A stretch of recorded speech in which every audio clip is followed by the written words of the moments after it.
Hello and welcome to Maybridge Community Church Online. Whether it's your first time exploring faith, or you're new to us, or you're a regular at Maybridge just tuning in for a cheeky bit of extra content, we are really glad you're here. My name is Chloe and I'm part of the staff team at Maybridge Community Church. Make sure you hit like and subscribe so you don't miss out on any of our online resources. If you would like to give as part of your worship, you can do so by heading to maybridge.org.uk/give. But of course, there's absolutely no pressure to do so. We are just glad you're here and we hope that you find this resource useful and helpful. For more information about faith, church family life, events, gatherings, anything that makes the Maybridge world go round, head to maybridge.org.uk or get in touch at info@maybridge.org.uk. Enjoy.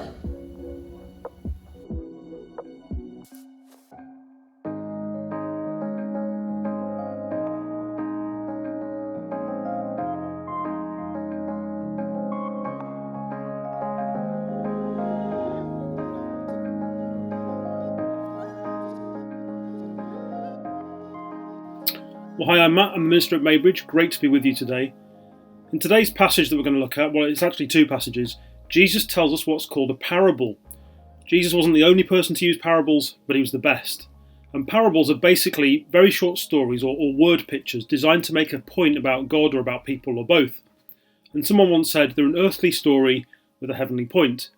And parables are actually quite a tricky thing because people either very quickly think they've understood them when they haven't, or they overread things into them that they're not really saying, and so we need to pay really careful attention to what's going on. What's great and quite unusual about today's parable is that Jesus tells the story and then he actually explains it later. He actually goes through it bit by bit when asked, which is why we're looking at two different passages.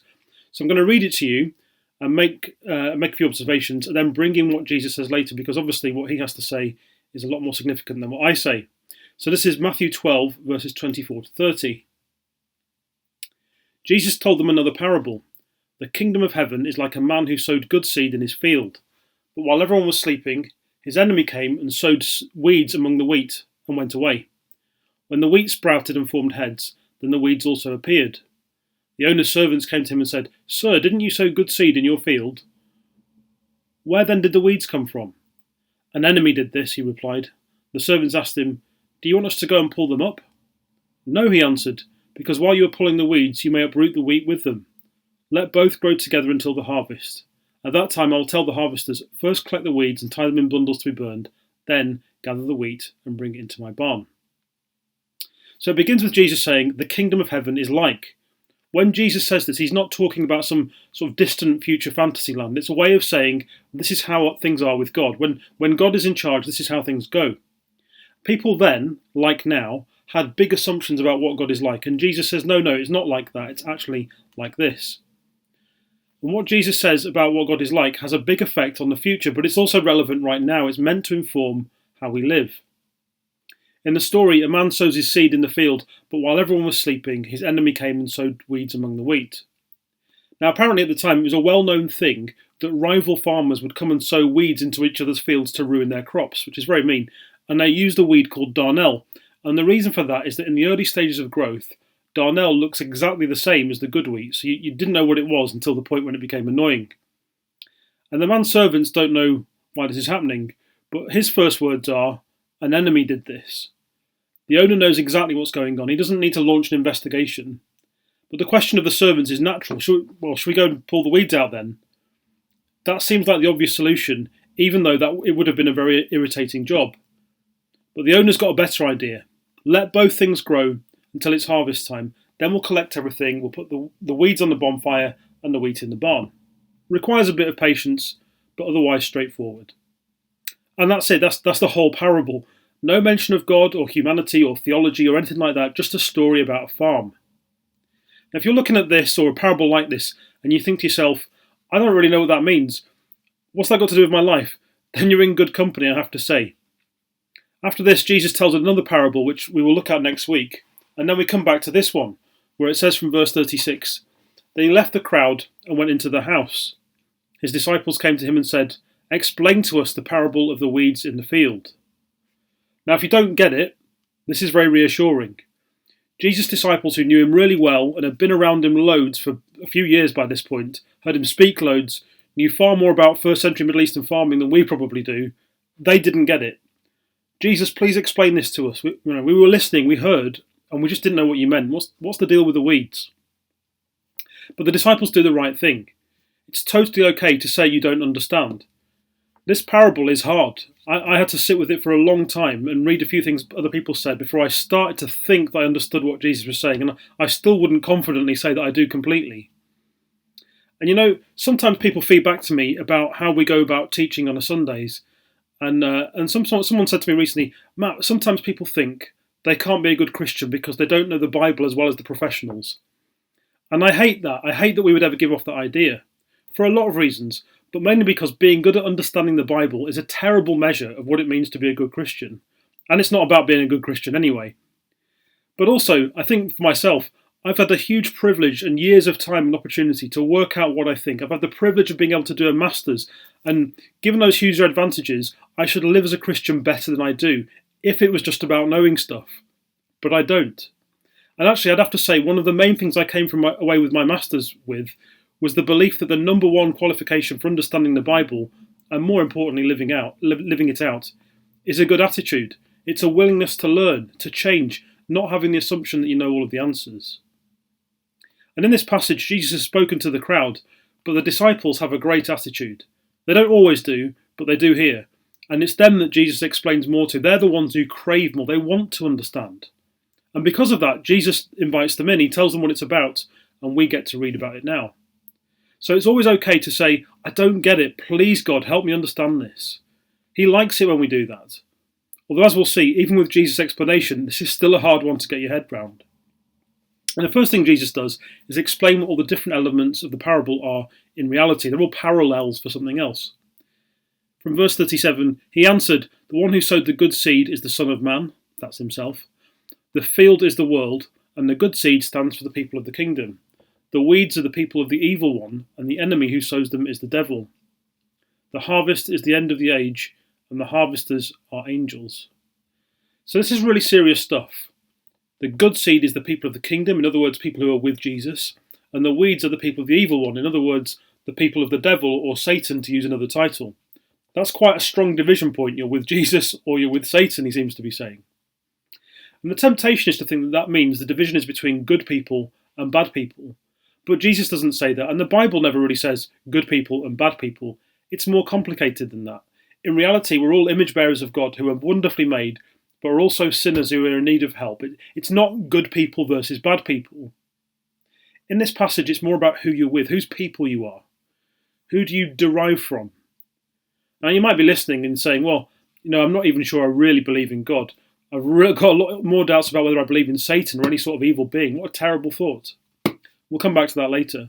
But secondly, Jesus explains what happens to each of these elements in the story. From verse 40, as the weeds are pulled up and burned in the fire, so it will be at the end of the age. The Son of Man will send out his angels, and they will weed out of his kingdom everything that causes sin and all who do evil. They will throw them into the blazing furnace, where there will be weeping and gnashing of teeth.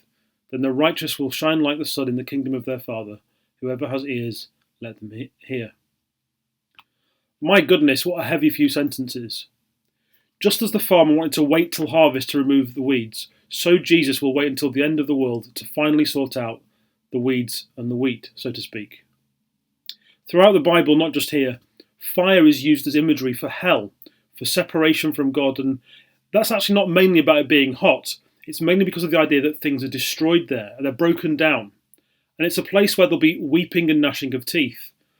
And I wonder if you've heard that phrase and thought about what it means. People often think it's a description of pain, but actually it was seen as a description of people who are angry. The people who are separated out, who've been cast into this furnace, metaphorically, are angry. They're not pictured in pain, but they're pictured in anger. Why are they angry? Well, in context, it can only be because they don't think they should be there. This is made clear by the next line, because it says the righteous will shine like the sun. And in Jewish thinking, shining was seen as meaning righteousness. If something shone, it was righteous, it was good. So you have God's people who are righteous not because they've done good things, but just because they're God's people. And opposite, you'd have those who are angry because they think of themselves as righteous, they think they deserve better, who are actually the people of Satan, and they show this by their sense of entitlement. Again, it's not because they're worse people necessarily, it's because they think they're entitled to things, they think that they're good enough. It's hard to get your head around. It's hard to understand, and it's hard to imagine, and hard to see the good in. But I think it's helpful to see the last line. Jesus says, "Whoever has ears, let them hear." It's the disciples he says this to, the people who are already trying to get it. And more than physical ears, Jesus is saying, you need spiritual ears to hear. You need a good attitude to grasp this. And the implication is, it's okay to say you don't understand. It's okay not to get it at first. The only thing that's not okay is not listening, ignoring what Jesus has to say, or listening a bit and assuming you know. The intention is that we grapple with this stuff, we chew on it, we think about our lives in light of it. And so I've got 3 thoughts I have about this very tricky parable. And there's other stuff in it too. I think these, for me, are 3 points it definitely raises. Firstly, evil is real and it's personal. Evil is one of those words that gets a few different reactions. In my experience, some people say there's no such thing as evil, it's just a social construct, it's a word for things we don't like. We say, oh, that's evil when we think something is terribly bad. Other people definitely believe in evil as a reality and get a bit obsessed by it, and they start blaming demonic powers for everything bad in their life, which is often just a way of avoiding responsibility. The parable shows us evil in action, but it also does something that modern Western people struggle with even more. It personalises it. The rival farmer who sows the weeds, Jesus says, that's the devil. In other words, evil is not just a moral standard or an ethical point of view or something that makes you uncomfortable. It's all those things, but more than that, there's a person behind it. There's a person who leads the way when it comes to evil. In the Bible, we never see a long description of who the devil is. He sort of lurks around in the shadows like a puppet master. In brief, the devil is a created being who was originally a servant of God, but who turned 180 degrees away from God and wants to lead everyone else along with him. Most of the time, he doesn't do this with displays of power, but by manipulation. He's called an accuser, an tempter, and a destroyer. But maybe his most powerful tactic he is an incredible liar. And if you've ever been around someone who's good at lying, the reason they're good at it is they have the ability to make things sound true. Good liars don't tell you things that sound ridiculous. They say stuff that's almost true or half true or things that you want to believe are true because then you're more likely to buy in. Now this weekend is Halloween, and I find a lot of Christians get very stressed about Halloween. I get that, don't really like Halloween myself. But the reason that people often get stressed about it is it's seen as a celebration of evil. But the thing to me is the more serious issue is not around ghost costumes and ketchup, blood stains on clothes and stuff like that. That's all the sort of cartoony stuff. The real problem is the consumerism and the greed that's been marketed to the nth degree to get money out of us. We get stressed about the cartoony stuff, but we're totally sucked in by greed and materialism every day of the year. And those things are evil. They're just more socially acceptable evil. How did we end up here? At the beginning of the Bible, at the moment when everything goes wrong, it's because the devil manipulates humanity with lies. There's no swords or guns or scenes from The Exorcist with spinning heads. He just uses lies. And the lie basically is to say to Adam and Eve, God's holding you back. He's suppressing you. You'd be better off if you were in charge. Easy to see why that appealed, right? And every person in the world's problem ever since is exactly this. We would like to be in charge, thank you very much. And the devil knows how to manipulate through what we see and hear and the culture around us to influence us in that direction. So the devil is the liar, the manipulator. He was spreading fake news before it was cool. He's powerful and manipulative, and we should be aware, but not afraid. You see, the most important thing about the devil is that he's lost. Everything about him was defeated by Jesus on the cross. Sometimes people think of God and the devil fighting as sort of equals, good versus evil, red team versus the blue team, an eternal power struggle. No, that's not it at all. The devil is a created being. God is God. In the book of Revelation at the end of the Bible, it pictures God and the devil one day amassing armies for a fight. And the fight doesn't last long. As soon as it begins, God throws the devil into a fiery pit and he's gone. If you'd got the fight on pay-per-view, you'd want your money back. It'd be like watching Tyson Fury take on Mr. Bean. And so while the devil is real and he's powerful compared to us, and he's tricky, he's defeated. He's fighting a losing battle. He's like Adolf Hitler in a bunker in Berlin in 1945. He's very much not winning, but he's trying to run a PR campaign to say that he is. But this matters because we need to know our enemy, so to speak. In the parable, the good farmer knows what's happening and he's not stressed, but he tells people. In the same way, Jesus tells us what's going on.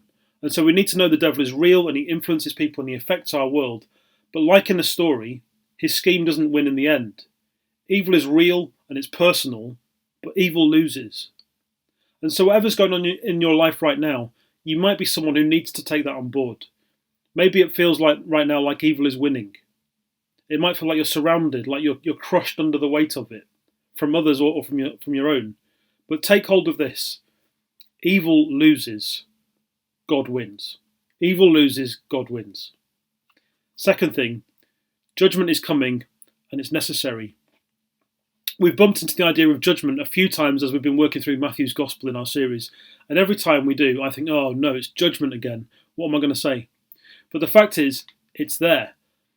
Jesus talks about it more than anyone. And every time Jesus talks about judgment, it's not because people are asking him about it. They're not. He wants to talk about it. He raises it as a conversation. I wouldn't, but Jesus does. What is it about the word judgment that we hate? In our society, judging someone seems to be the worst thing you can do. How often do you hear a comment with that little caveat, we mustn't judge, or I would never judge them for it? We're terrified of being labelled as judgmental, which is one of those great ironic things because, of course, someone can't call you judgmental without, guess what, making some sort of judgment about your behaviour. What I think has happened is we've tied together two different things, discernment and condemnation. Discernment is when you weigh things up and you say this is better than this, or this is good and this is bad, or this is right and this is wrong. We can't get away from that. All of us have to do this.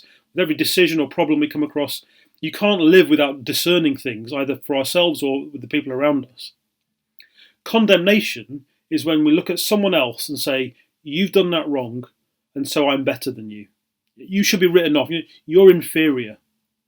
An example would be when you're driving along and someone cuts in front of you really dangerously and you have to slam on the brakes. I hate when that happens. Discernment says, that was a bad piece of driving. I'm glad we're all right. Condemnation is when you say, I hope that guy crashes and gets hurt because he deserves it. He should drive more like me. I bet he's got terrible parents as well.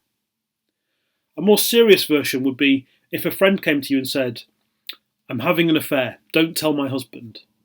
Discernment says, affairs are bad. How about ending it? Condemnation says, I wouldn't have an affair. I assume I know all the reasons why you've done it, and it's because you're a weaker character than I am, so I should be held in esteem, and you should be rejected.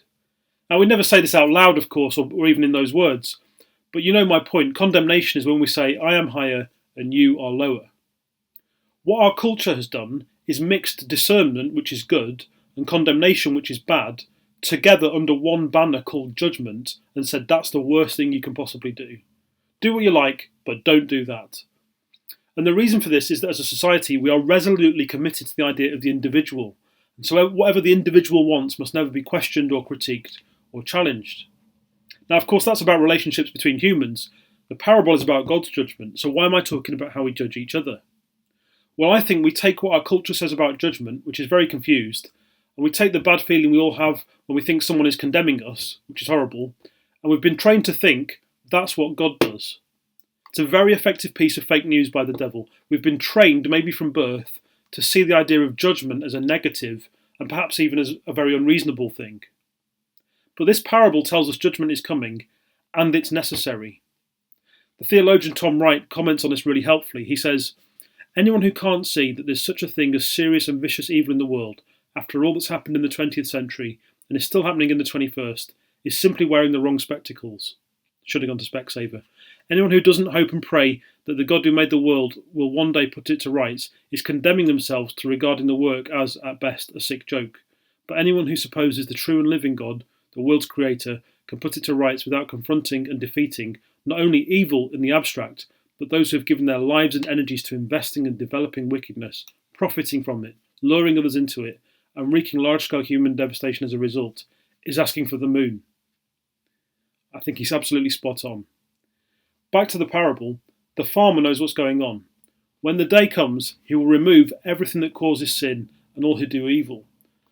Those are the words of Jesus. Imagine a place, a world, where it's all gone. That's what will happen. No sin, no evil, none of the suffering and chaos and disconnection that they cause. This is a good thing. And if you think about it, basically, this is the final necessary cosmic version of what we all actually want. Think about it. Think about the high-profile story this year about Sarah Everard. A policeman used his position to get her into a car, rape and murder her, burn the body, and then lie about it. Absolutely appalling. Evil. If anything is evil, that's evil. And of course, everybody wanted a judgment on this of the right sort, a fair trial based on the facts, and then for the perpetrator to face the consequences. And when that doesn't happen, we're annoyed. We know it shouldn't be that way. We're angry when we hear the stats about the women around the country who are assaulted in all sorts of ways when there are no consequences. We want justice to be done. We want the weeds separated out. But we aren't qualified to administrate judgment, which is one of the points of the parable. Now that's an extreme example, that story, of course. But God will go further than us in rooting out the lot. Every single piece of evil and darkness and sin will be gone. Without judgment, evil would lead us to despair because it would win. We would have to take judgment into our own hands. It'd be carnage. So we need God to administer judgment. We instinctively know it needs to be done. But the hard bit, the bit that makes all of us grimace, is the idea that in judgment, God would throw people into a blazing furnace, so to speak. That sort of judgment offends our sensibilities. We ask, well, who are those people? Am I one? Does God not care about them anymore? We need to remember two things.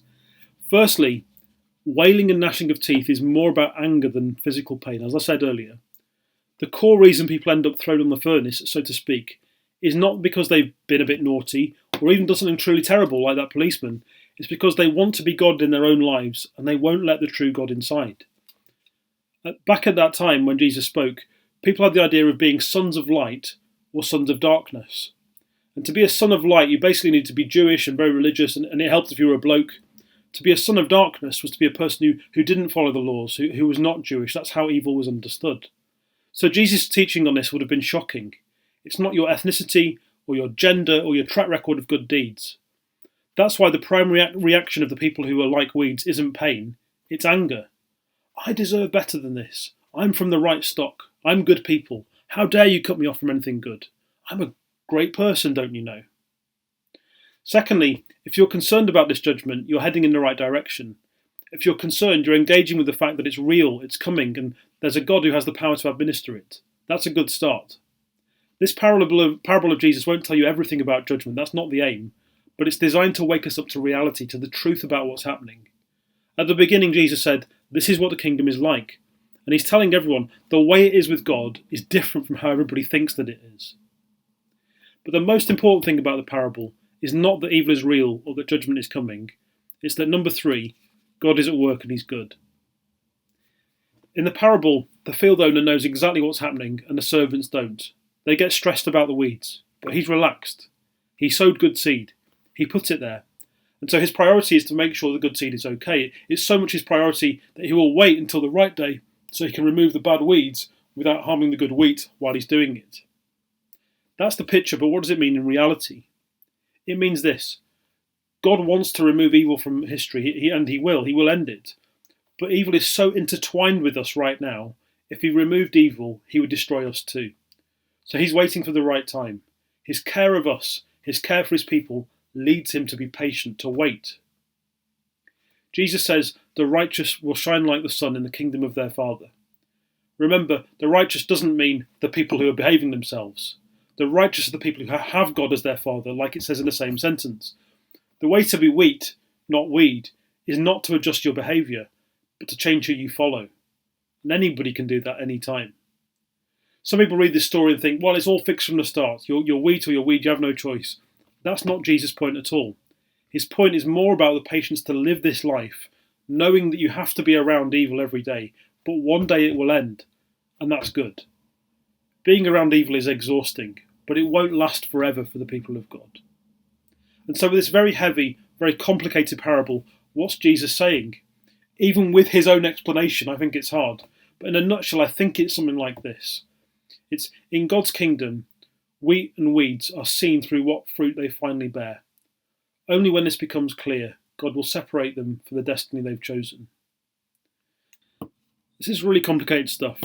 You might now have more questions than answers, and that might be no bad thing, actually. Here's a practical thing to leave you with. As you go about this week, I want to encourage you to think back on this passage, maybe read it again. And here's a few things to dwell on. Pick one of them, not all of them.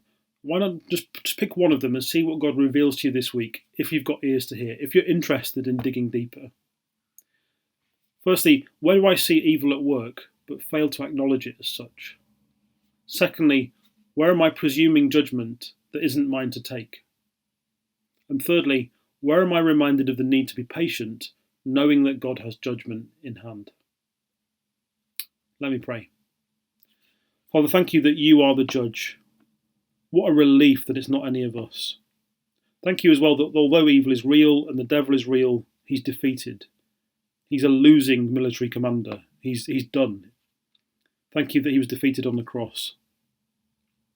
And Lord, thank you that you're good, and in your patience and in your timing, it all ends well. This is not just a fantasy story or a nice thing to hear.